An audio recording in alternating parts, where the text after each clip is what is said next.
People, what's good, man? What is good? So, update. And I'm going to have a video at the end that I recorded last week before I left. But I just went on the trip to see my dad for his birthday. So I've been kind of out of commission all week making videos. But I have gotten a couple things moving. We have a deal closing on Monday. Whoop whoop, my biggest deal today. So everything looks smooth so far. We're in good contact with everybody involved. And all signs pointing to is closing on Monday. I had another 20K deal in Memphis, Tennessee going on, and it's looking like that deal is gonna fall through because me and the seller cannot work out terms. He wants to lease the property back, but every buyer that I've spoken to agrees with the price, ready to go with the price, but does not want to lease the property back to him. So I've stayed in constant communication with him just in case something falls through. But as of now, it's looking like that deal is falling through. So I have another foreclosure in Nashville, Tennessee with this guy. And right now I'm walking him through the steps of a loan modification. I already got a third-party authorization to be on his mortgage. So now I have all range to ask any questions that I need to and get any information that I need to. But we're going through the loan modification process. So if he gets accepted, happy day. I helped him out of foreclosure and he can start paying his mortgage. If he gets denied, me and him have made real good rapport so far and have already had that conversation like, hey, if you get denied, you know, what's your plan? And he's willing to sell and he's willing to go with me since I was able to help him this far. So I'm excited about that. That's kind of just a real quick update. I don't want to make a long video talking guys head off. I'm in the middle of unpacking. As you can tell, I got clothes everywhere, but I just wanted to stop in, let you guys know. At the end of this video, I'm gonna put my call with George. George is the guy who wants to lease the property back. So I'm gonna put that conversation out there.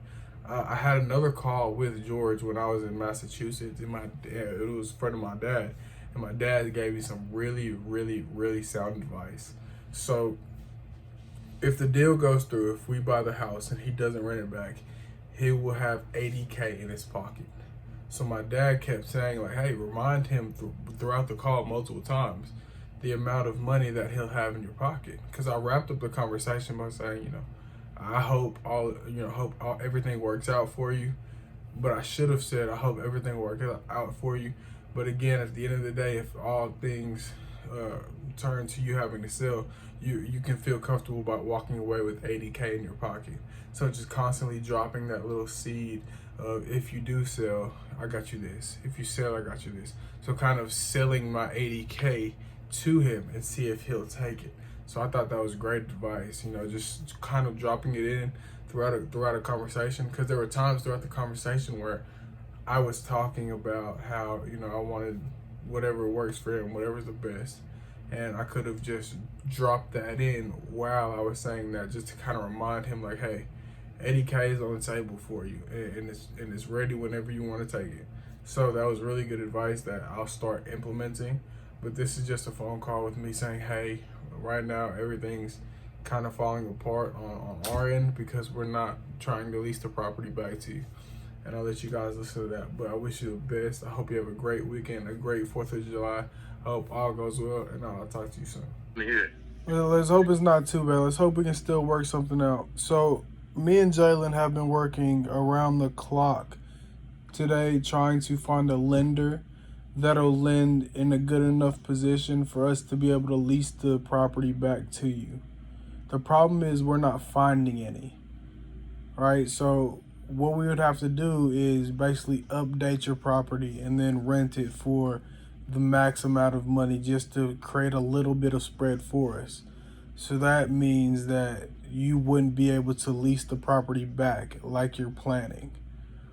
All right, so I have two separate situations that I want to run by you to see if we can make it work. And they both will result in, unfortunately, you having to vacate that property. All right, so we can do, again, one of two. Go ahead, I'm sorry. I can't vacate the property. That's a non-starter. Okay. I mean, I'm glad you're telling me now. Yeah. Yeah, while you have some time. I have other options. But I no vacating the property is not one of them. Okay. So before you totally give up on me, let me try one more guy. All right, I have one more person who I can try, but again, it is not looking promising just because the numbers are the numbers. You know, I know you don't want to vacate. I know that's something that can happen. So I'm gonna try all that I can on Well, my end. You saying the numbers are the numbers. I mean, is anybody taking into consideration that there's $200,000 worth of equity in this property, and the only thing that's owed on it is $158,000? So we would be paying you 100K of your equity. Now that you say that there's 200 worth of equity, the equity that's only equity isn't what you see on Zillow minus what you owe, and that's your equity. Equity is how much you're able to pocket when you sell the house. So right now, based off what Jalen told me, your house isn't ready to sell for market on top dollar. So you're counting that 200K of equity because you see a number on Zillow.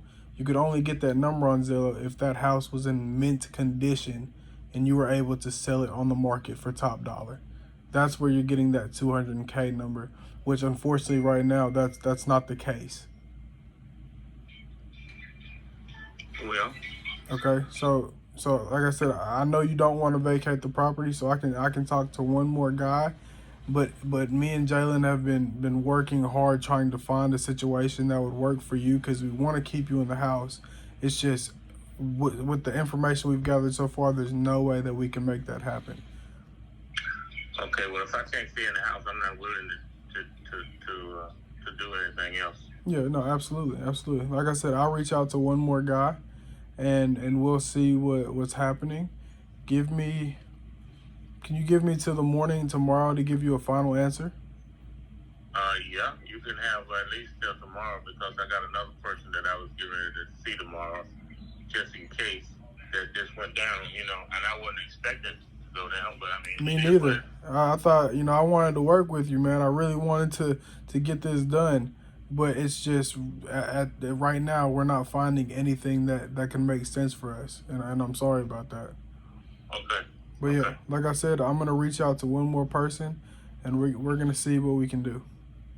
Well, I'm telling you something. When I talked to Jalen, he told me that he had to borrow the money to pay me anyway. That scared me a little bit. I didn't know whether y'all was self-financed or whatever, but that's Oh yeah, I mean nobody in real estate self-financed. These other, you look around, all these lenders. There's no way. I mean, I could fix and flip with my own money, but why would I do that? I'm gonna fix and flip with somebody else's money and profit off somebody else's money. It just doesn't make sense for me. I can't scale that if I'm using my own money. But if I'm using other people's money, then I can buy hundreds of houses. If I'm using just my own, then I'm limited to just a few, Yes. Yeah. Well, I'll look to hear from you tomorrow sometime. I'll let you know as soon as possible, just so I don't keep you waiting, George. I really appreciate your understanding, and hopefully next time we talk, get some good news. Okay. All right, I'll talk to you soon. Okay, bye. All right, bye-bye.